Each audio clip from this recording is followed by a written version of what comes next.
Right. Okay. So welcome everyone to the Running Wild launch event with me. I'm your host, Holly Stables. I might tell you a little bit about myself later, but we'll wait and get on to you guys. And we've got the authors of the book here, Simon and Julie Freeman. And we also have joining us the ultra legend, Dean Karnazes, slight fanboying here. Hi. And we also have Hilary Matheson, who wrote a chapter for the book about her home trails in British Columbia, Canada as well, which we'll talk about a little bit more later. So welcome all. Tonight is all about talking about the book and what trail running means to all of you, and also to get some questions from the audience, which we have as well. But first of all, can I just say, how beautiful is this book? Presumably you've all got a copy, yes. So this book landed, I think probably with me not that long ago, maybe a week ago. And I've actually been taking it to my local coffee shop, which is just up the road. I was just talking to the guys about this earlier, and I've had it on the side, and as people walk in, so many people have stopped genuinely to say, oh, wow, look at that book. It looks really cool. Like, what's it about? Asking questions about it. So it's really eye-catching already. So you've already started something, so well done. And I've loved reading it and just having a look through, flicking through, looking at the pictures. So the book celebrates some of the world's most beautiful trails around the world, and it's got 16 trails from all around the world that have been put together by showcasing guides, showcasing their trails. Hilary is one of them, and also some practical information as well for each of the trails. So the overall aim is to inspire the readers to get out and experience some of the most exciting places to go trail running. Simon and Julie, you are the co-founders of Like the Wind magazine, which is already hugely popular in its own right. And also you're running nuts, trail running nuts. But what was your idea behind creating this book? We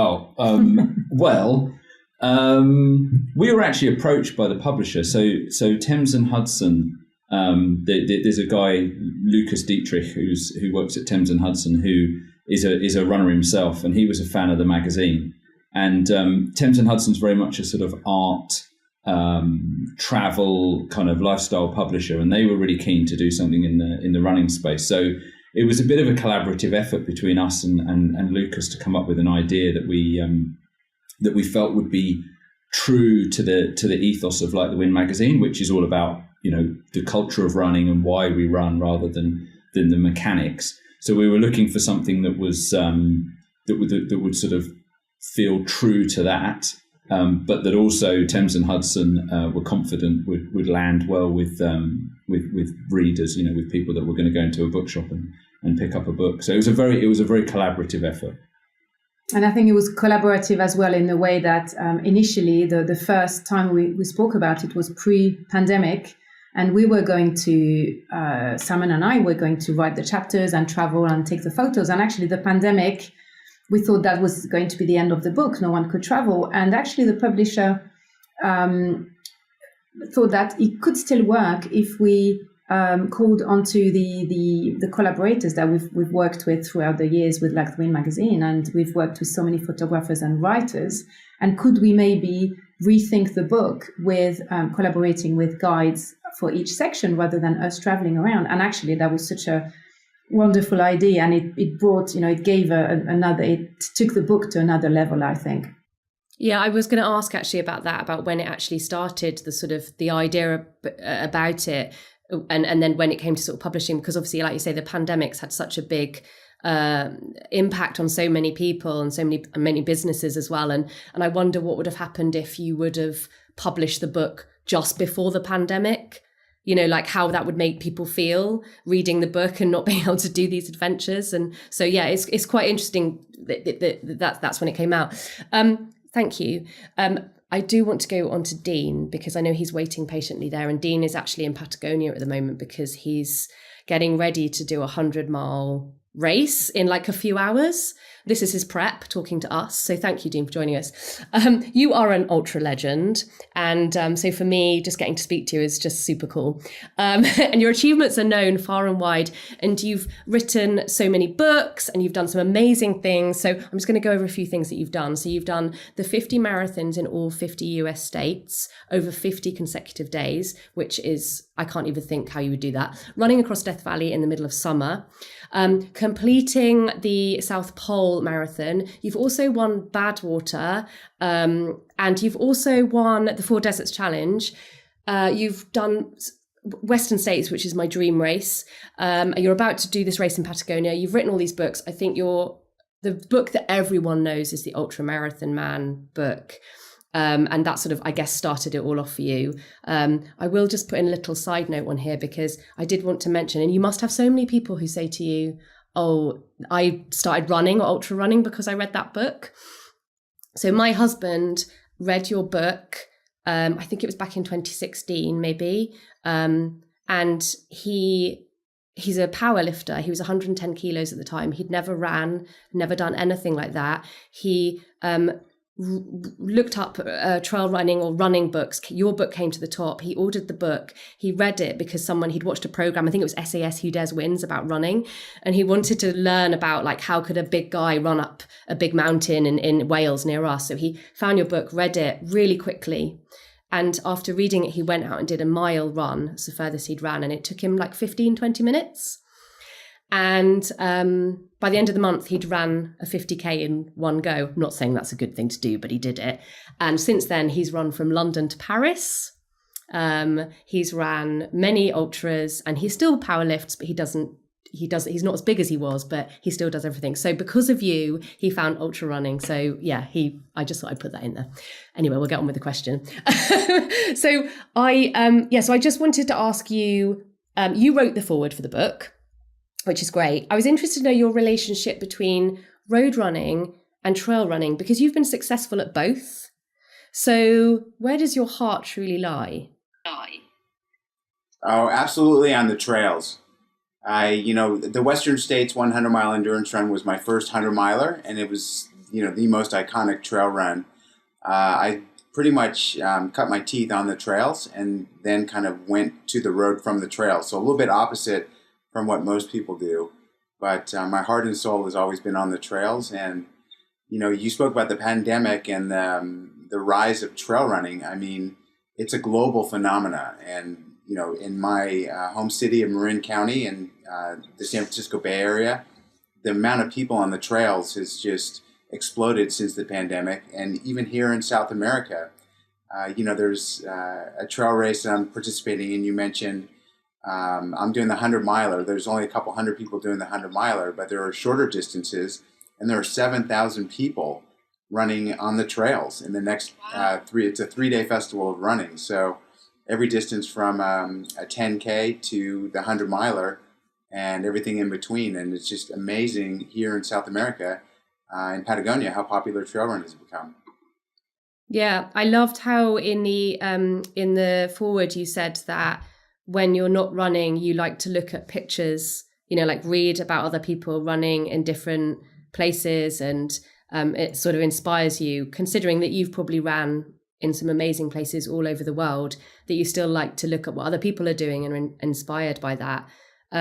I guess, again, I think we'll touch on it. There's some questions later about the pandemic and how people felt about not being able to get out onto their trails, or maybe exploring their backyard. And reading about places to run and dreaming of doing that. So and I guess people look at what you do and look at all the places that you run and just so inspired by what you do. Hilary, you're a successful trail runner in your own right. You're also a photographer. You're a graphic designer, and you've written many pieces already for Like the Wind magazine over the years. So how did you pick your favorite trail to put in the book? Because you must have so many. Yes. Yeah, I mean, obviously, when Julie and Simon kind of started telling me about this idea for the book, it's very hard to narrow down. Like I've run a lot in Nepal. That's one of my favorite places. And then obviously there's lots of beautiful places in the US. And just, I think what I came back to is that British Columbia and Canada is it's a vast area that not a lot of people live in. And I really value just the open space and the trails that are just kind of way out there in the middle of nowhere. And, wherever I go, I always come back and feel like I'm biased, but it is the most beautiful place in the world. And so I really wanted to kind of showcase some of that and maybe create a new opportunity for people that are looking for new destinations that wouldn't have thought of BC or wouldn't know where to start just because it is a little less accessible. And, like you have all the trails and the Alps and stuff that are fairly easy to access. And one of the things about BC is it does require more planning and more kind of awareness of being in like a wilderness environment and stuff. So I liked that challenge. And I also love the fact that a lot of it's actually quite accessible from Vancouver. You're just like in the wilderness quite quickly. So there's a cool contrast. Yeah, I thought the interesting fact that the thing that when I read it and I couldn't believe is that you can fit the UK into British Columbia 40 times. That's just blows my mind. Yes, I know. I had to. And I was reading it in the coffee shop. In fact, I read it out loud because I was like, guys, did you know this? It's insane. And there's like population exactly. It's like I want to move there. It's super cool, and your photos are amazing. And I'm with you on the Nepal thing. I love Nepal as well. So it was lovely to read that section. Simon and Julie, how did you get all your collaborations? How did you get everyone to get involved? How did you pick the photographers? Because like there's so many. The other thing I was interested about, because obviously I was like, oh, who took that photo? And it's so lovely to look at the back and see who's taken them and who these people are. So how did you find them? Again, I think it was a collaboration with the publisher. They had some idea about what they wanted us to write about. So we came up with a list of destinations that we then mapped onto people we knew.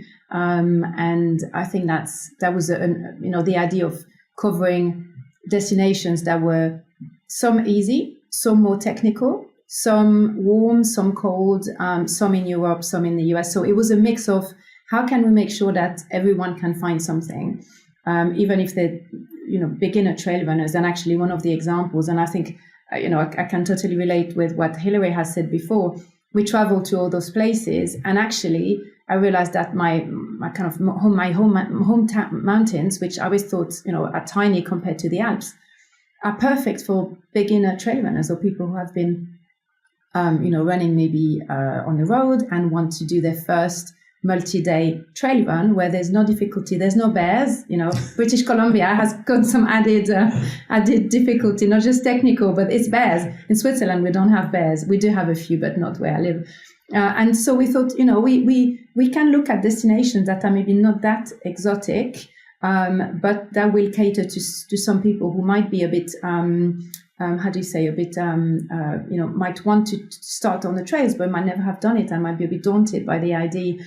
Yeah, exactly. There's that. And then there's Patagonia as well. And there's really a bit for everything. And we try to really cover the geographies, the technicality, the different levels. And then we map that to people we know and we had worked with before. So did you always plan you were going to do 16 trails? Or this was one of the questions I actually had from the audience saying, how there must have been a bigger list and you had to decide, which ones are we going to ditch, which ones are we going to include, and also Simon and Julie, you may have had your favourites and had a disagreement about that, and is there a book number 2 probably? Well, so none of the trails that we weren't able to include have been ditched. They've been reserved. Because I mean, you can get a bit carried away about this, but I honestly think there's an analogy here with running, which is most of the runners that I know finish a race and very, very quickly afterwards, sometimes before they've even made it, to the car park, are like thinking about their next race. So the book came out, and for a hot minute we were like, wow, this is it. This is amazing. And then immediately think, there's a possibility here that we could, and especially because of this sort of, I guess, somewhat pandemic forced model of finding local guides to write the chapters, which, to be honest, I think has been a massive, has created a book that is even better than the original idea. You suddenly think, well, how many people do we know around the world who live in places, I mean, exactly like Hilary's just described. I mean, there's this guy, I don't know if Dean Karnazes, he lives in sort of, San Francisco. He probably knows a few good trails that we could have a whole book of Dean's favourite trails. But you sort of think, well, we can. There's certainly not just 16. There's as you rightly pointed out, Holly. There's dozens and dozens of places that we could have included. And so, I think also, we know that there are more than 16 trails, but as Dean will know very well, publishers wait to see whether volume 1 will will actually sell, and then maybe they'll think about book number 2. And Dean has been very successful. Dean's books sell, which is why there's always a next one, because there's so many stories. But this has literally just come out. It's not. It's in the shops probably from early next week. So we need to first see how this does. It's been translated into German and Italian as well. So we're quite happy with that. That's going to have a bit of a wider audience than the current Like the Wind readers. Cool. I love the idea of Running Wild Part 2, Part 3. It just could be endless, couldn't it? It could go on and on. That actually was one of the questions, actually, again, from the audience was, and are there any favourite trails missing? Like, so Dean, what's your favourite trail that you run? I mean, it can be, like you say, your backyard trail that you run all the time, or it could be somewhere that you've ran before and you've said, this is paradise. Yeah, I mean, there's a saying, it's always best in your own backyard. And certainly Marin County and Mount Tamalpais, where I live, is gorgeous. But I'm 100% Greek, and the trail running in Greece is just now starting to blossom. So I hope a future book will include a chapter on Greece and trail running. How about you, Hilary?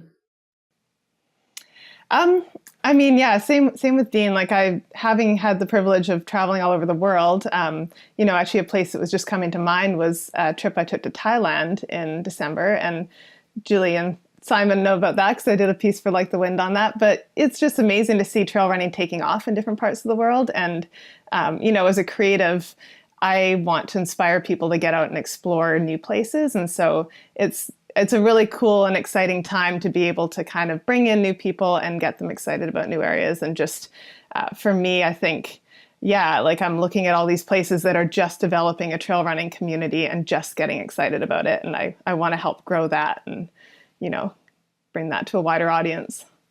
That's cool. Actually, I was listening to a podcast the other day about obviously Thailand and trails out there, because it's the World Trail Championships at the end of the year are going to be in Thailand, and everyone's quite excited about it, because it's a big meet and there's going to be all different distances. So it'd be great to highlight that area as well.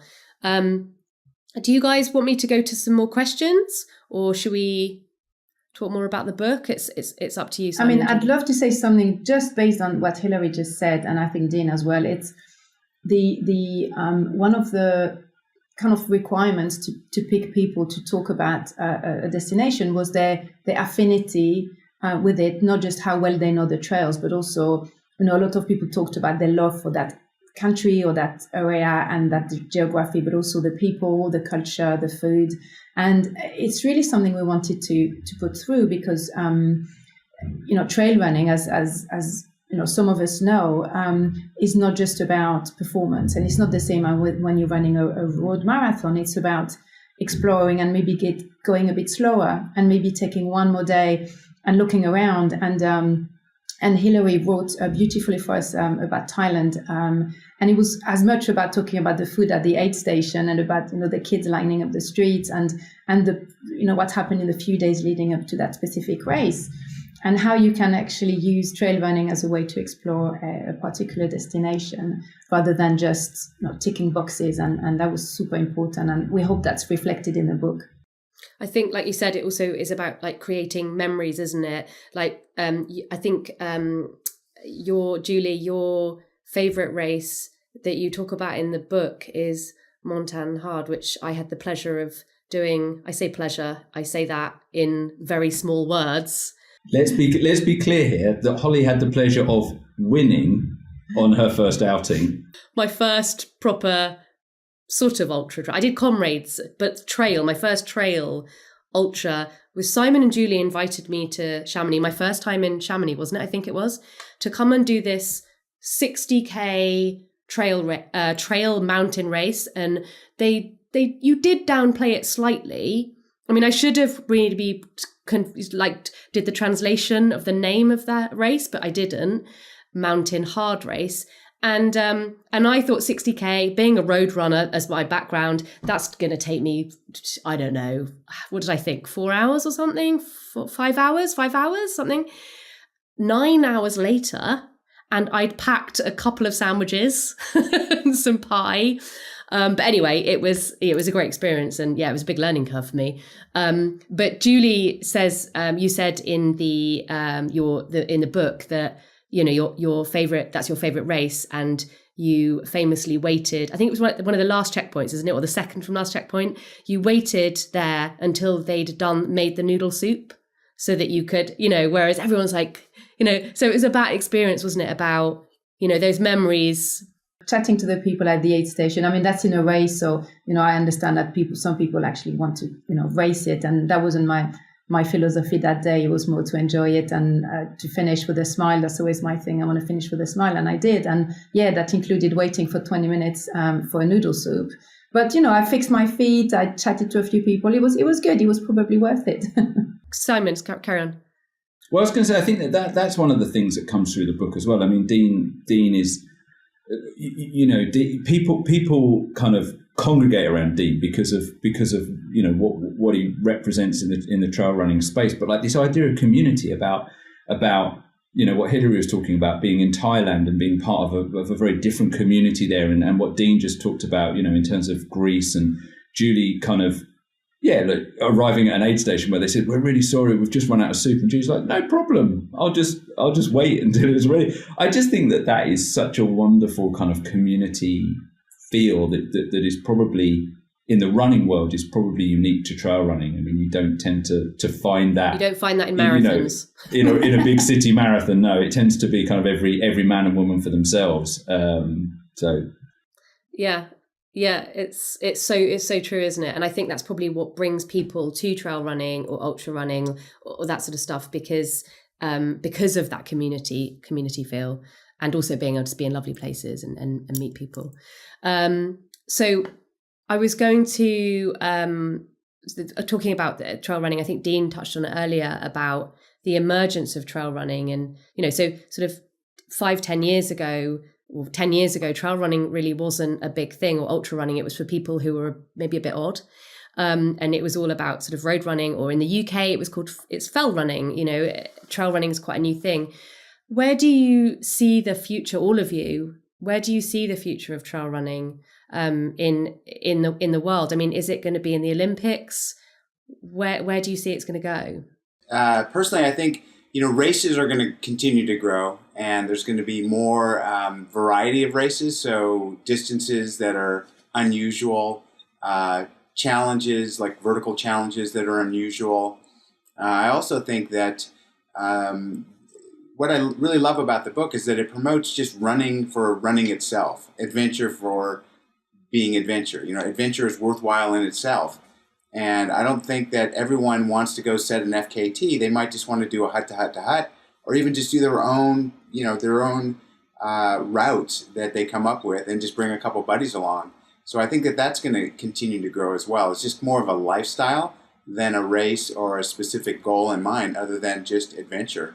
I was just going to say, like, I photograph a lot of the 200-mile races, and that's an interesting thing too, because I think a lot of people are looking for, like you said, Dean, the adventure, and maybe they're a little bit daunted by the fact, like the thought of doing all the planning and everything themselves. But, you know, like there's all these opportunities for people to go and have this experience and have it sort of supported along the way. And I think that's really exciting to see that grow, because then people gain confidence, and that momentum will continue to carry on with, like, like the FKT trend, which happened during COVID. And that was kind of fun to see everyone pivot from races to just these segments or whatever. And I think that having an emphasis not just on racing is really important, because racing is one aspect of trail running, but, all these places are often best explored at a slower pace, or a pace where you can appreciate them. And so I think just kind of building that mindset in of like, whether it's the fast pack or just the intention of taking it all in and waiting for the noodle soup or whatever. But that's important. And I hope that we continue to emphasize that. It's not just all about like, here are the races that you can do, but it's like, here are the places you can go. And like, that's the experience. Yeah. And I think here are all the places that anyone can go to. And I think that's also something that we start seeing, more young people. It used to be that trail running was probably, 40-year-old male, white male endeavor. And now we're starting to see younger people and, a kind of wider audience that's attracted to the trails, which is really cool. I guess the only thing I'd add to that is, undoubtedly trail running is growing. And the people that, Hilary and Dean are kind of, they make the sport attractive. They make it something that people want to engage with. And I know there's a lot of brands that are also seeing this as a really important growth area. I hope, and we talk about this in the book, that that along with that growth comes a sort of degree of responsibility, because the kind of areas that we're talking about people running in are quite fragile. They're not, you can run a big city marathon, drop your bottle and your gel pack on the floor and someone's coming along, an hour behind and just sweeping everything up. That doesn't happen in trail racing. And I think that one of the things that, all of us are responsible for as athletes, as race directors, as journalists, as writers, etc., is making sure that people understand that trail running is different for a whole number of reasons. And one of them is you're in a very different environment, and it should be kind of treated differently, because I think it's a key aspect of trail running is being on these beautiful trails with, that are pristine, and, you feel like you're in nature, and a gel pack, an empty gel pack on the side of the trail is just it is jarring. It's quite difficult to see that sort of thing. Yeah, and I know that your piece in the book, Simon, about Chamonix and the UTMB route, which is really well known because of the UTMB race, and so you get like an influx of people coming in the summer to run and walk on those trails. And, the book's highlighting that, which is great. So it brings more people. And I guess it's the other areas which are lesser known. It's going to hopefully bring more people to those areas, which is good, isn't it? But yeah, it's about being responsible. So talking about stuff like that, I did have a question from someone in the audience. They wanted to know, like, how did they get into trail? Like, how do they go from road running to trail running? And people ask this all the time, and I always think, well, it's just easy, you do it. But some people are genuinely really nervous about doing it, and they'll read this book and they'll say, oh, that's amazing, but I just can't, how can I do that? How could I go to British Columbia, or how could I go to Nepal, or how could I go to Dean's backyard? How did they take that first step? Dean? I think a good logical first step is if there's a local running store in your area, like a run specialty store, visit the store and invest in a pair of trail-specific running shoes. I think once you have trail shoes, you're a little more confident that you're not going to stub your toe or something like that. They're going to be a little more grippy. And the other thing is that once you kick down all the cash for a brand new pair of shoes, you're going to feel motivated to use them. So that's like practical advice. But don't be afraid. Trail running is not necessarily about speed. It's about enjoyment. So don't be afraid to walk if you have to. There's nothing wrong with that. Sometimes the inclines are so steep you have no choice but to power hike. So it's just not about setting a time goal and blazing out like you do on the road. It's a different mindset altogether. What about getting lost? I get that asked all the time. Like, how do I know where I'm going? What happens if I get lost, or how do I not? I mean, to be fair, I get lost a lot as well. But that is a genuine thing that people are worried about. On the roads, you just follow the road, follow the signs. I personally encourage getting lost. I think it's a really good thing. There are a few places left on Earth you can get lost, so get lost often and enjoy it. In the book, we emphasize completely. I come from a hiking background because in Switzerland a lot of people hike. As kids, and then suddenly you think, oh, I could run the downhill or run the flats, and then suddenly you become a trail runner. But it's starting almost from hiking and then adding running bits, and that's not so daunting as long as you're wearing running shoes and you go out and you can run small sections. But I think you can also pick an area like Switzerland and France have very, very well signposted trails. So it's very difficult to get lost. And also you can always go back down to a valley. You will always probably see a village down there, which is probably not the case in Patagonia, in British Columbia. So there are destinations that are much easier where you really can't get lost. You might have to, use your school French at some point to find your way back. But when there's no technical difficulties, there's no real risk other than maybe the weather. And that's something that we emphasize in the book. Pick your destination wisely. My top tip comes from the first time Julie and I did a trail race together.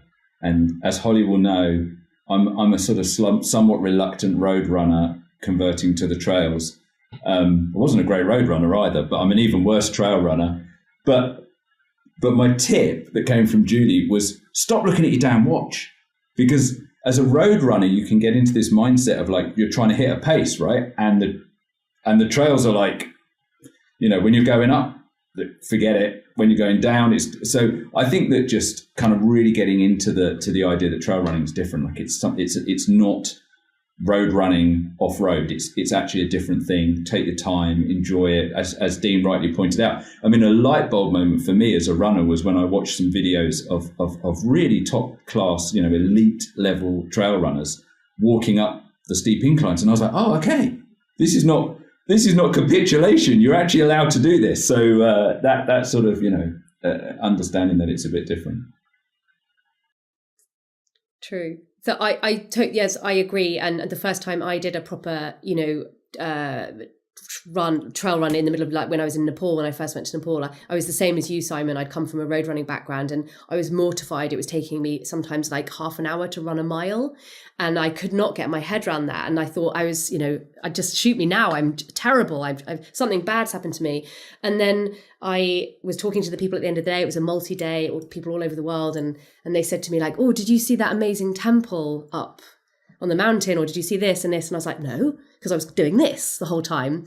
And that was the best advice I had, was just like, just look up, just look at what around you and see what's around you. And it's just, take your time. And after that, I did change my ways. So yes, best thing is, everyone says, look up, don't be a slave to your watch.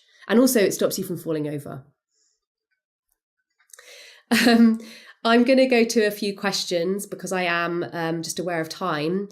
I do want to go to a question. I think this is a great question. This is actually from Rich. And I'm going to ask Dean this. I'll go to all of you, but where do you want to run before you die? When I die? Yeah, before you die. Not when you die. I mean, that's another question. That's a great one. But where is there that you haven't run to, but you want to go to before you die to run? Wow, that's a good question. So, I've run on all 7 continents twice. I guess the final place I'd like to run is maybe on the moon. Wow, I wasn't expecting that. You get the feeling that Dean's probably the only person that might actually pull that off. Book number 2, when we're interviewing him, he's on the moon lounge going out. Okay, well I didn't expect that. Cool. Hilary, where do you want to go before you die? Where do you want to run before you die? Oh, I have such a long list. I'd like to go further south. I've actually never been to Patagonia, so Dean, I'm uber jealous and going to be following along with your adventures. But I'd like to go even further south. I've always wanted to run in Antarctica just purely for the penguins. Like those photos of the penguins watching these runners run stupid laps around an iceberg just sort of appeals to me. So I think one day I'd like to do that just for the pure novelty of it, you know? I think you run there, right? Yeah, I was going to say, Dean's one of those people that's been running around penguins. Trail running. Julie, where do you want to run before you die? It's not dictated by today's context, but Patagonia has always been on my list, and especially since we had the chapter and received all the photo. I'd love to go there, or New Zealand as well. But New Zealand's probably a bit more like the Alps, or more like Switzerland, so maybe not as novel as Patagonia, not as wild as Patagonia would be, I imagine. Mm. Simon? Well, I'm going to go back to this thing of me being like the complete newbie at this, like the least storied. I'd love to I want to go to Boulder, Colorado. I want to go running around there. I just think that feels like that would feel like a bit of a pilgrimage. Yeah, like a place where I always had this idea that I want, when I was road running, I always wanted to go to Iten, and now I'm old and slow and fat, and I just think there's no point. I think I could still just about go to Boulder and not make it a completely wasted trip. So I think that would be my number one. I'm going to throw that back at you, Holly. Where do you want to go? I have a big love for Nepal. So I've always wanted to go, maybe go into Tibet or somewhere like that. I love those mountains. I like really high mountains, and I like places where, although actually all the places we've talked about, I like places where there's not many people. So I can be alone with my thoughts. And I think any of those, I fell in love with in Nepal when I went there, and I've been back many times, but Tibet, somewhere like that, I think. But Patagonia is really high up. Okay, so I've got another question. I've had some great questions actually from people. I hope you don't mind me asking.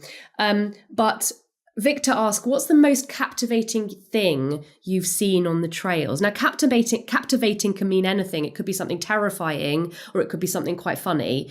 I expect Dean's seen some great things, especially when he did his night runs when he left the pub.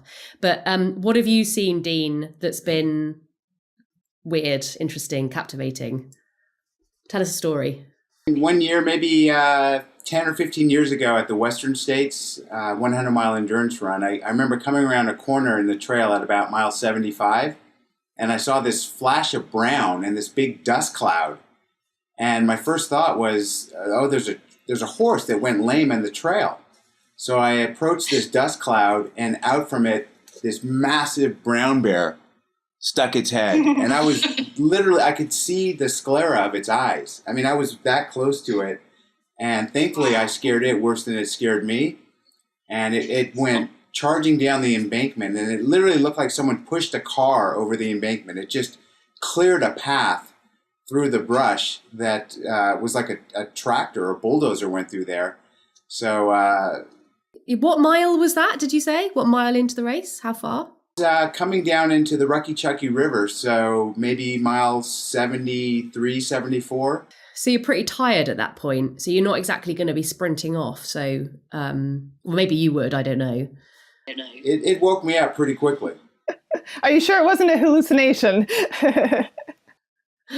Oh yeah, that's a whole other question actually. What hallucinations have you seen on some of these runs? That's a great question. Hilary, what have you seen on the trails which has been interesting story? Oh man. Well, the one that came to mind was Fat Dog 120 miler, which is up in British Columbia and supposedly harder than Hard Rock. It's a really tough race and very remote. There's no cell phone coverage for the whole course. And they told us at the race briefing that there was a grizzly bear somewhere on the course in the area, but he had a tracker on him, and don't worry, he didn't seem aggressive. And so I was running the whole race just with the back of my mind going, grizzly bear, not as friendly as a black bear. And in the middle of the night, I was running through the section, and it was like a full moon. And I just remember looking down at the trail and seeing like half of a deer lying on the trail in front of me. And it was just like the bloody back leg, and there was like a blood trail. And my first thought I had was, well, at least the grizzly bear isn't hungry anymore, so I should be good.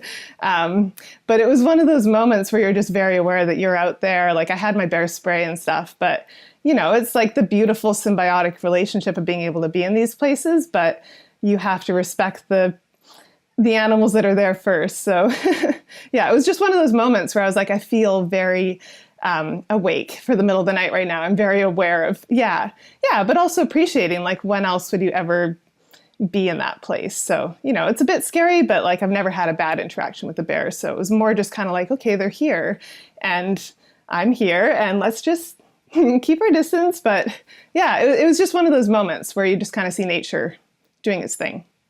I guess you can become quite complacent when you live places like that. And, you just go out and it wouldn't happen to me. I'll just go out running and it'll be fine until something like that does happen. And it does give you a bit of a jolt. Yeah, I think you're just aware. Like, I mean, I've had times where, like, I was photographing a race and it had just snowed and I was heading up to this peak and I could see this like fresh set of cougar like paw prints going up. And it must have been like 10 minutes old because the snow had just fallen. And I had this like urge to kind of freak out. And then it just kind of reminded myself, like, if it wasn't for the snow, I wouldn't know that the cougar was there, like it's still there. And so I think just kind of remembering that we are traveling through these places and it's an opportunity to kind of, I don't know, just like be there together, but hopefully not interact. But yeah, you don't want to lose sight of the fact that it is their space first. So yeah, I respect it. How about you, Julie, Simon? Mine is also a night scare. It was a fast packing experience rather than a trail race, and came to this beautiful location in the Alps, high up above the tree line, and got woken up by this massive mountain storm. And we were really in the middle of it. It was the most terrifying thing I've ever experienced. And there's no trees, obviously. There's just rocks everywhere, and you can hear the stuff falling and breaking the stones around you. So yeah, you just wait and hope that you're not going to be touched. You put yourself in this position and you just wait. And that was super terrifying. That was the most terrifying 30 minutes of my life, I think. But then the sun comes up the next day and you see the mountains and everything's all right.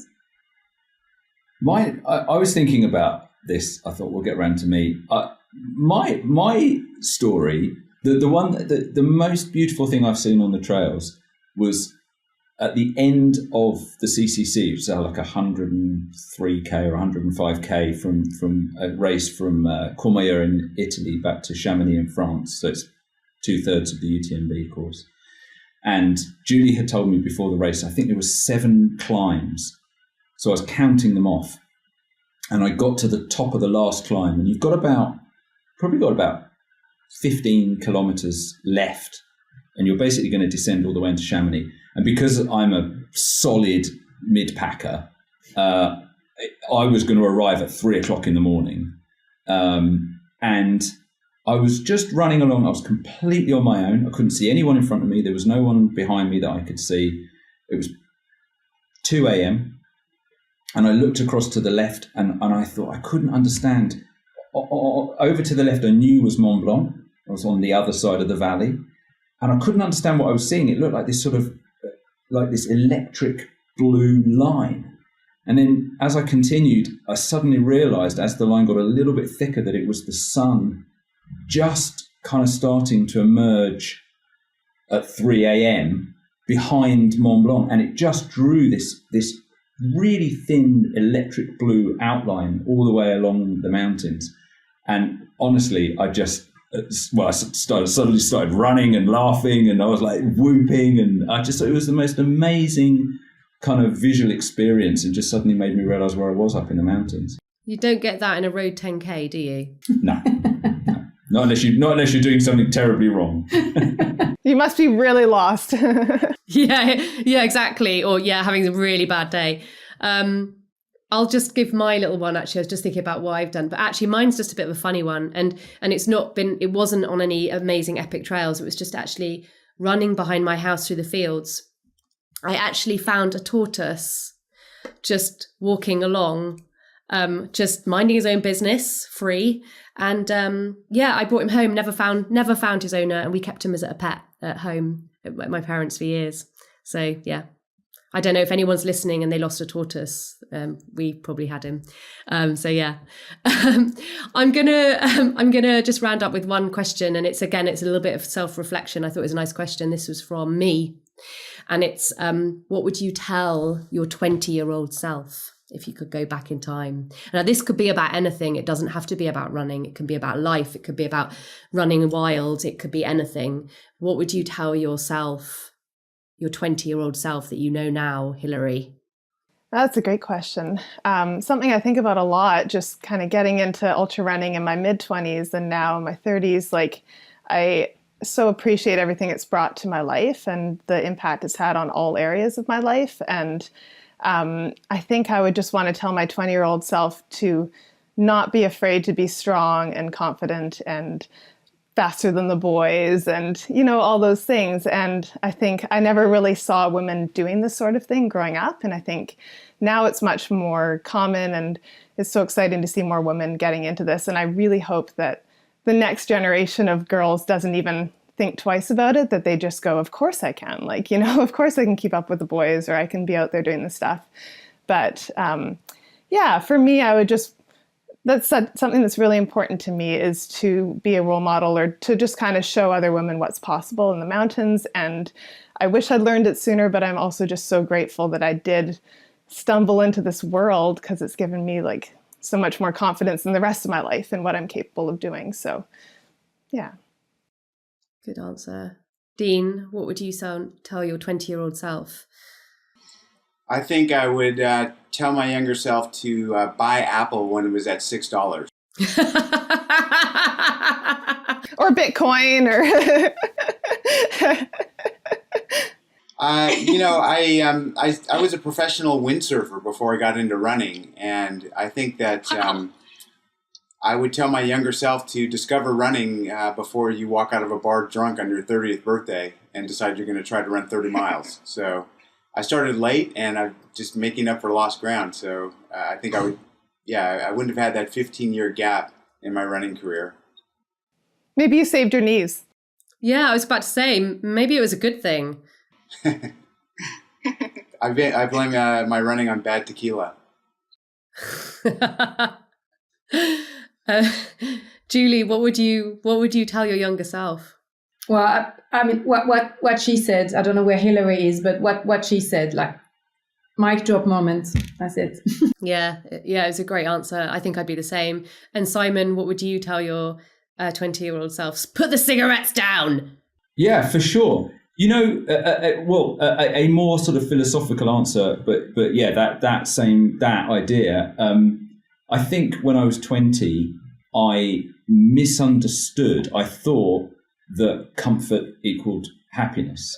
And I think if I could go back, I would explain to my 20-year-old self that comfort and happiness are not the same things, and that happiness can often be found in discomfort, in actually pushing yourself to do something.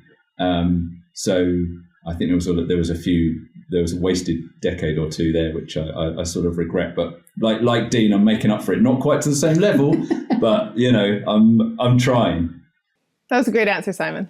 Yeah, that was a good answer. It was good. So guys, this amazing book, where can we get it? And tell us where we can get it, because I'm sure people after watching this are going to be saying, okay, you've talked about it, I want to see these pictures, I want to go to these places.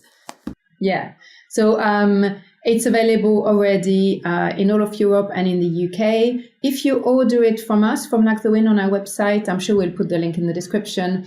You get a set of postcards, which is a collection of the beautiful photography that's in the book, and also we support Like the Wind magazine. We're still a tiny, tiny team. So please buy it either from us or from your local bookstore or from one of the big ones, but basically everywhere. And it's out in German as well and in Italian.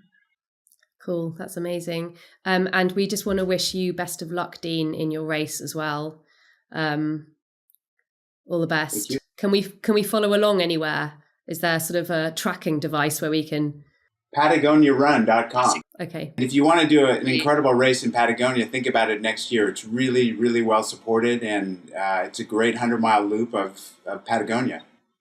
Hilary, where's your next race, your next adventure? Well, I'm in Dean's hometown right now. I'm in San Francisco, and I'm running Lake Sonoma 50-miler this weekend. Yeah, so wineries and all of that. What's not to love? And yeah, I'm super excited about it. It's got a great community, and I haven't raced for the last 4 years. This is kind of my segue back into it. And so I just love being around all the people that you see at these events. And it's such a family. And I think, especially coming out of COVID, we all miss that so much. So I feel really grateful that we can do it again and see each other in person. It feels really good. People can follow a lot of Hilary's adventures on her social channels on Instagram. What's your handle, Hilary? The Hilary Ann. The Hilary Ann. And Hilary, you're speaking of getting more younger women into trail running. Please seek out my daughter, Alexandria, at Lake Sonoma 50. She's one of the helpers. Oh, no way. I will. She's run a half marathon. She'll either be really inspired or really traumatized. So that's awesome. She's getting involved though, Dean. That's great to hear. Cool. Well, thanks so much, guys, for joining, and thank you so much for letting us talk about the book, Julie and Simon. Well, thanks everyone for being part of this project. It's been amazing, and it's such a pleasure, you guys. It's a beautiful book. Yeah, you did such a wonderful job. Yeah. Well, thanks for your help, and good luck on your races. Good luck, everyone, and thank you. And I can't wait for part 2 as well. Bye-bye. Thank you. Bye.